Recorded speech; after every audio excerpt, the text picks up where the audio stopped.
Hey, I'm Haley Helveston. I'm a relationship coach for women. You're watching GoTarryn TV, and today we're talking about social media and the effects it has on dating and relationships and sexuality. And I'm also going to be discussing my group program.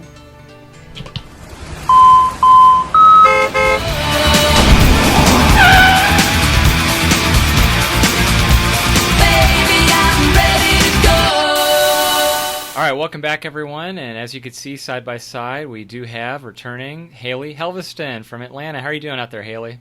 Thank you. Yeah, I'm excited to be here. Very good. Well, we always have a lot of fun when you're on here, and today I know that our agenda calls for a couple of things today, and you've got some exciting works for the new program that we're going to talk about next month, and also about the social media effects and apps and dating relationship things out there, especially involved with sexuality. But before we get to that, tell us, Haley, about this program since we're what, about a month away from this?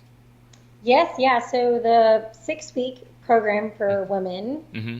is for 8 ladies, and it starts August 6th. Excellent. Very good. So 8 ladies, August 6th. And what's going to be involved in the program itself? Okay, so it's for 8 ladies, and we are going to be talking for 6 weeks about self-love, boundaries, sacred sexuality, listening to your body, just really all about empowering these women to have the relationships that they know that they really want to have, Mm-hmm. and then that translates to having the life they want. Very interesting. Excellent. Yeah. And so this program, Haley, is it going to be like we're doing right now, virtually, or is it in person? Yes, so it's done online. Online. Okay. Excellent. Very, very good. So I think it'll be beneficial because I guess the ladies will also not only get your expertise and your professional help, but also I guess they'll be able to help each other out, so to speak. Yes, definitely. Yeah, I really like the atmosphere. I mean, I have personally done group programs, and it's been amazing. Mm-hmm. So I love the idea of having a group of women, a tribe of women, empowering each other as they go through all these changes. Oh, that's exciting. Yeah, yeah, that's great. And I can't remember, I don't know if you mentioned, but how long is the program for and duration of every time you guys meet for about? Is this an hour Yes, long or? one call a week for an Oh. hour, and it's for 6 weeks. And then I also offer 2 one-to-one sessions during the 6 weeks for each. Oh, okay, okay. Excellent. Very good. And so by the end of the sessions, what would you say the goals would be for the, generally speaking, all 8 ladies? What would be some of the main goals that you would love to happen for all of them? hmm Yeah, I mean, my intention is for them to have. I talked to a woman yesterday, and she's like, "I've never had boundaries. I didn't even know. Boundaries aren't taught in school. you know." Mm-hmm. Mm-hmm. So for me, my intention would be for each of the ladies to walk away with having firm boundaries, Mm-hmm. loving themselves more, and just having healthier relationships. Because I do think that having better relationships starts with having a better relationship with ourselves. Yeah, yeah, that's very, very true. And Haley, do you ever come across, because this is something that's pretty prevalent and a touchy subject, but in your line of work, do you ever see, we talk about abuse, but any women who are in abusive relationships? I haven't come across that. I mean, Hmm. well, I guess one person, but she was a rape victim, and I personally can't. I'm not certified to do with trauma, so I had to refer her to someone. Hmm. But yeah, it is definitely pretty common, and I do think that a lot of I have been learning a lot about recently about energy vampires and a lot about like narcissism, Hmm. and that's really common. And like if a woman's an empath and then she attracts a narcissist, Hmm. so I think it's really important to really, from the very beginning of a relationship, establish, okay, what are the boundaries, where you want the relationship to go, that kind of thing. Hmm. Sometimes we don't do that, and then you get into the relationship and you're not where you want to be. Yeah, yeah. The reason I bring this up because right now, as we know, there's a hot topic, a big news item of his name's Jeff Epstein, of course, the billionaire up in New York who's being charged with sexual misconduct and rape and molestation of underage girls. So Obviously, there's a lot of women coming out now and speaking up against him, and it's becoming a pretty big national topic because now they're bringing a lot of important people and dignitaries into this. But some of the women are claiming both physical and emotional abuse. What would you say would be the distinction, Haley? Like, for example, is one greater than the other, do you think, or they're both just as bad? And like as far as long-term effects go for physical and emotional abuse of women? I mean, I feel like they're both pretty bad. Yeah, certainly. Like the effects of that, I don't know a lot about that story. I have heard of it like, briefly, but I do think that, I mean, that can really affect you if they don't do the inner work and really work on the fact that they are they're worthy of love and able to have a healthy relationship. But the good news, I guess, is that they're able to work through it, that this, maybe it could be permanently scarring, so to speak, but this is something that they could overcome, though? Oh, yeah, definitely. Yeah, good. But again, everything starts with beliefs. You have to have a belief that you actually want to heal and want to work on yourself, and Not to go off a tangent, but you just brought something up that just reminded me of, because I was having a discussion with someone at school over this, with asking about myself using myself as example as a personal trainer. I was speaking about someone who couldn't lose weight. One of my largest clients, over 500 pounds, and I won't disclose obviously who he is, but it kept coming to the point where we were doing our workout sessions, and I would help him. But every single time he wouldn't lose weight, and then I found out that he was secretly eating very bad quality foods like fried chicken pizzas, waffles, and such in between our workout sessions. And just point blank, I asked him, I was like, do you want to lose this weight or not? And he kind of just hummed and hemmed and hawed and kind of just shook his head and said, I don't think so. I don't think I'm ready for this. And so I wonder if we were using that as an analogy, like you just said, people wanting to change, maybe wanting to be more loved. And I keep generalizing this. I keep saying women and females. That's not fair. I guess I'm sure you deal with males and men too who probably just need as much help. And so if they're not wanting to change, we always hear it's cliche, you can't change people, they got to change themselves. But what do you think, Haley, in terms of like what are the most important tools for one to help them change themselves? So you've talked about beliefs, certainly, and then can you expound on that a little bit, maybe go a little further? How do the beliefs help them, and the tools and resources? What else can they do to kind of change themselves? Well, our subconscious is controlling 95% of our lives. Mm-hmm. And so I think the main thing is really figuring out, okay, what are the areas of my life that I don't like and I'm really unhappy with? Yeah. Okay, those are the areas my subconscious is controlling. So interesting, yeah. Let me start focusing on what am I thinking about throughout the day? Like, do I have a really lack mindset about money? Mm-hmm. And then every time I look at my money, I'm complaining. Mm-hmm. That's going to keep repeating itself if I don't really work on the fact that, start saying positive affirmations, start figuring out how can you attract more money. It's the same with dating. Like when people are like, oh, dating is so hard, it's such a chore, there's no good guys, there's no good women. And so for that, it's constantly rewiring your mind to there's an amazing person out there for me. It really is, you get exactly what you think. So it's so important. But affirmations help. I don't know if I brought this up last time when we did a video, but scripting really helps too. Do you know what that is? Remind me, because I honestly don't remember if I've heard that word. I don't. Off the top of my head, I can't think of what that is. Okay, yeah. So scripting, you're literally writing down the desires that you desire as if they've already happened. So you do it in cursive, and it's really important because you're already thanking God in advance for what you want. Okay. Yeah, so it would be like, thank you for the relationship, thank you for the income, thank you for my career, thank you for travel if you want to travel, whatever you want to in your relationships, your connection with God, spirituality. And so those are kind of the main areas, but that really helps people because that's literally you writing that down every single day. And yeah, it's really important because, the subconscious, you have to rewire it with repetition, just over and over again. Yeah, okay, I see that. It becomes like a self-fulfilling prophecy almost. Mm-hmm. I like that. And I like what you said, too, about positive affirmations, too. I really think there's something there because we could be having the worst day ever. And if we continue to do so, then that's up to us. I guess they always say, kind of like worrying is almost like sitting in a rocking chair. It's something to do, but at the same time, you're going nowhere fast, though. And I'm guilty of that myself, certainly. And then so that's exciting, Haley. I'm really happy about the group program. And again, we'll definitely plug that before we finish one more time when we get your contact info. But let's, I guess, switching gears just real quick.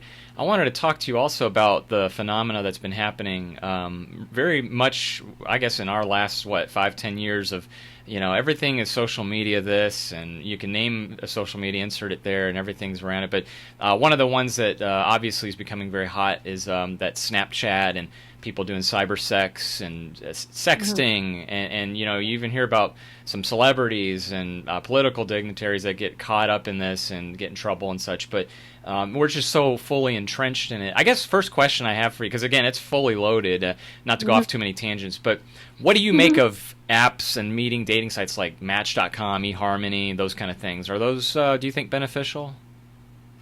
Yeah, I kind of started a huge all these questions when on Facebook the other day. I asked, is social media, is dating online hurting people? Is it negatively impacting us, or is it beneficial? Mm-hmm. And I actually think that it's both.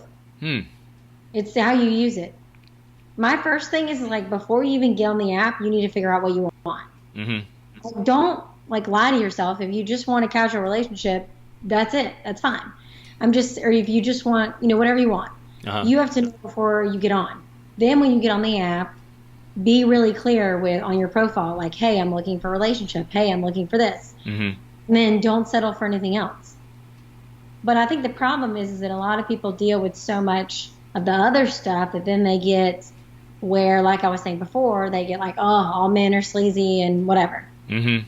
It's no, you're just only talking to those guys because you're only on one app.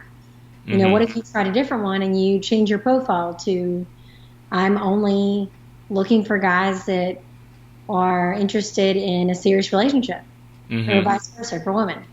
So, yeah, I've had people that have met their husbands from Match, Hinge, Tinder. So I know it can definitely work. But I also think that, again, it goes back to boundaries, and it goes back to loving yourself enough to wait for the right person. Yeah, very true. Yeah, absolutely. And, again, we're currently entrenched in the whole dating sites and such. What about the other ones that have the consultants? There's one here in Buckhead on Roswell Road. I think it's called One-on-One Matchmaking. I could have that name. I think it's close to that. But they, in other words, have it's actually a group of women who work there in the office. And I think that they cater more towards men, because it seems like to me that men are more the ones out there looking online today, apparently. So, because again, a lot of their marketing materials are women dressed in revealing outfits, and it would appeal to most men, I guess. So, in that terms, do you think that they offer a good service there? Because I know that's a little different, but they almost act like a consultant in some ways. Yeah, I actually personally know a matchmaker. Okay. Again, I think it's all about belief. Do you believe a matchmaker is going to work for you?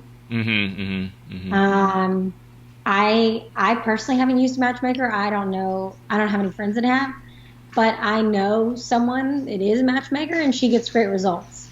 So I think that all depends too on, who you use, whether you trust the person enough to be able to attract the person that you're really looking for. Yeah, I think it's really interesting. There's so many different ways people are looking for love, but I do think that, I was listening to a person that I really follow a lot of her stuff. She's really big in, she's a sexuality coach. Oh, okay. And she does similar work to what I'm doing. And she was talking about how, so many people are searching and they're frantically, looking. But what about working on yourself and up-leveling every area of your life and then magnetizing the person to you? Instead of frantically on 5 apps, see a matchmaker, telling all your friends, just trust that God and the universe is going to bring the person to you at the right time. Yeah, again, a lot of that sounds like that law of attraction there. Mm-hmm. That's good. Yeah, definitely. Yeah, I like that. And again, we did mention about the positive affirmations too.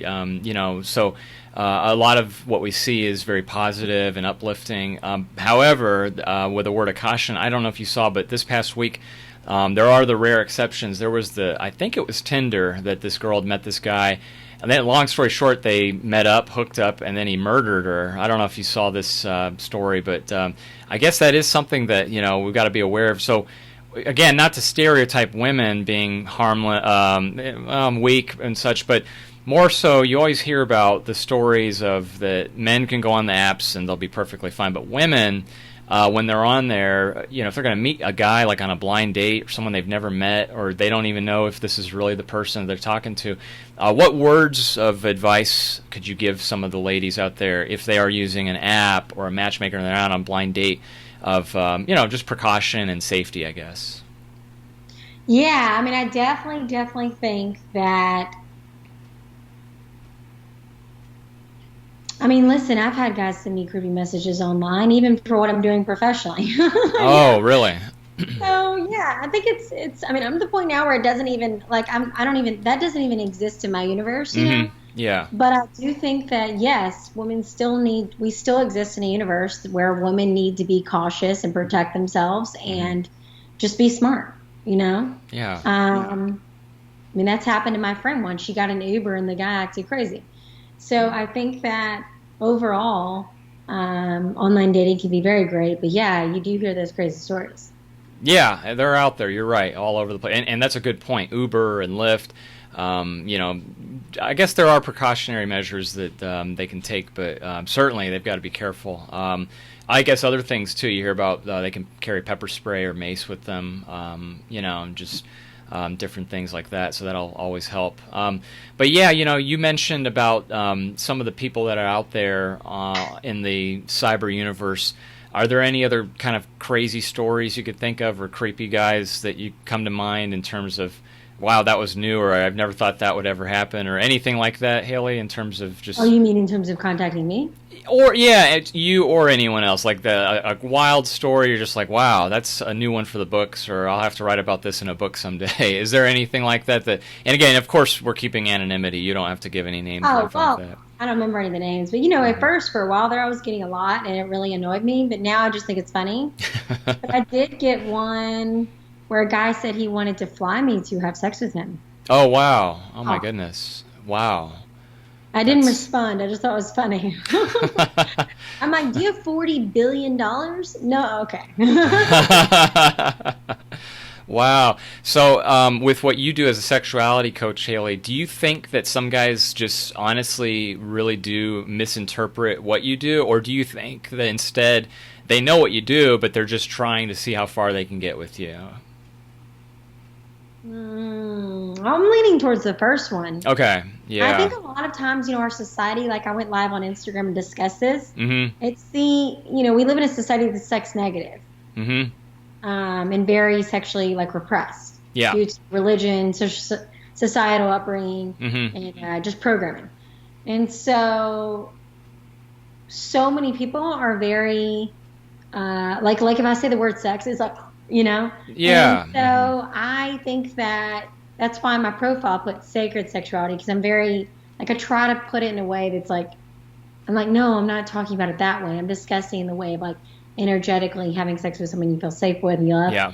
But I also think I think the guys just don't know. And I think that a lot of, this is one of the reasons why I really do wish that all men saw someone too, because I know a guy, I think I mentioned him last time, Sexual Kung Fu. Yeah, on YouTube, right. Mm-hmm. Yes, yeah, he's amazing. I love him. Yeah. Because he was addicted to porn and really kind of a loner guy, and then now he is helping all these men. And it's just so important, because I really do believe that men need to do the work just as much as women are doing the inner work, Oh, yeah. I do think that a lot of guys, I had dinner with a guy on Tuesday night, and we were discussing this, where he was saying, I love sex. I'm always talking about sex. And I was like, I do too, but no. I was like, listen, you're seeking, I mean, yes, obviously you're seeking the physical part, Mm-hmm. but what you're really seeking is the deeper connection and intimacy. Mm-hmm. Mm-hmm. Yeah, I'm like, you're not, and so I feel like a lot of people get confused with that. Like what you really want is you want a deeper connection with someone. Yeah. Yeah. And you seek that through sex. Oh, yeah. Yeah. And I guess some of it could be an emotional thing too, or psychological, because you always hear about the stories of people that were maybe molested or abused as children, and then they repeat those. They just go the other extreme, become repressed, and they abstain from sex completely because they're scared of it. And rape victims, they could be very traumatized. So there's definitely, like you said, subconsciously there, whether it's Freudian. I just had a client tell me, I'm not by any means able to certified to help them with any kind of. I'll have to send them to you, but he is in his 80s, and he actually asked me, like, just for my opinion, he's like, I've been having dreams lately of being chased by large cucumbers through the Grand Canyon. He said, is there anything Freudian there? And I just kind of thought about it. I was like, I don't know. But then again, he's asked me other advice, too. He says, does exercise improve his sex life? Or, is drinking too much coffee cause impotency? Because he read that somewhere. And I told him, I was like, just healthfully speaking, as a personal trainer, I think that, the better fit you are, the more you work out and stay away from, in moderation, things like caffeine and such, then I would think that there should be a correlation with good sex life. But he was mentioning that he and his wife, I think she is about his age as well. They're both in their 80s. And he said that they're down to having sex like once a week. And I was thinking, in my mind, I was like, I don't think that's that bad for a couple in their 80s. So 80s? Yeah, exactly. And, well, he said they. I'm still doing it. Well, he said they used to do it 4 or 5 times a week, sometimes twice in a day. And so then he tells me he masturbates now more. But I was like, I think he should probably see you. You'd probably be perfect to help him, and his wife too, actually, because that's probably a unique. I'm sure, like you said, I was surprised too to hear that. I thought the same as you. I'm surprised that they were still doing it, but yeah. So it's very interesting. Well, yeah, I think that's amazing though, because think about it. I really hope people listening realize that, like that, they're in their 80s. Yeah. In the sense that, I mean, health, eating healthy, exercise, that's a really vital part of it. Mm-hmm. And so many people, like, think about it, guys in their 20s now are having all this sexual dysfunction. Oh, like, I know. Stop going to porn addiction. Viagra. Mm-hmm. I'm like, eat healthy, work out, do what you know. Like, those are the basics. Yeah. I was surprised because the guy I was just telling you about in his 80s, like, he told me he used to last longer, too. He said that now he lasts about half an hour. He used to last a couple hours, like, during sex. I was like, wow. And I was thinking again, I was like, what do you do? Like, kind of, and he, I guess he told me there were some aphrodisiacs that he would, like, he'd swim all the time. He would eat raw eggs, and then he would also soak in a bathtub full of, like, pickle brine, I think. And so I was like, that's really interesting. But, again, everyone's got their different kinds of help and such. But I really do think that his wife would probably be good for that women. Do you have already all 8 filled out for the... No, I'm still looking for spots. So, okay. Yeah, you can... there we go. Yes, it's coming up pretty quick. So if anybody wants to get in, perfect, definitely email me.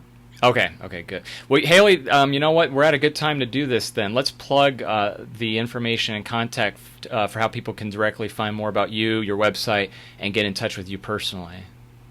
Yes, so my website's just my name, HaleyHelveston.com.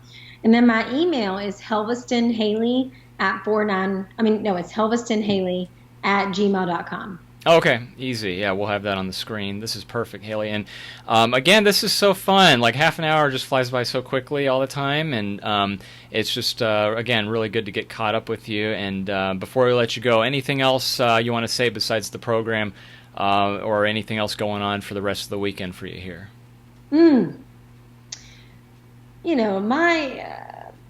My mission is I just really want women and men to follow their joy, follow their pleasure, experience more pleasure throughout your day. So many of us were, everybody's focused on work or the stresses in their lives or what's going wrong, but focus on what are you excited about? What turns you on in terms of your life? Like when you want to live like a turned on orgasmic life, I feel like that's my goal. Yeah, absolutely. That's very fitting. And that's excellent way to end today's episode on. Excellent job, Haley, as always. I want to commend you. I want to wish you good luck on your group program next month as well. And let's do another one of these in August so we can see how it went. After you can give us information and update on how that went. Okay, thank you so much. All right, thank you, Haley. We will see you next time, and here comes your contact info on the screen right now. Okay.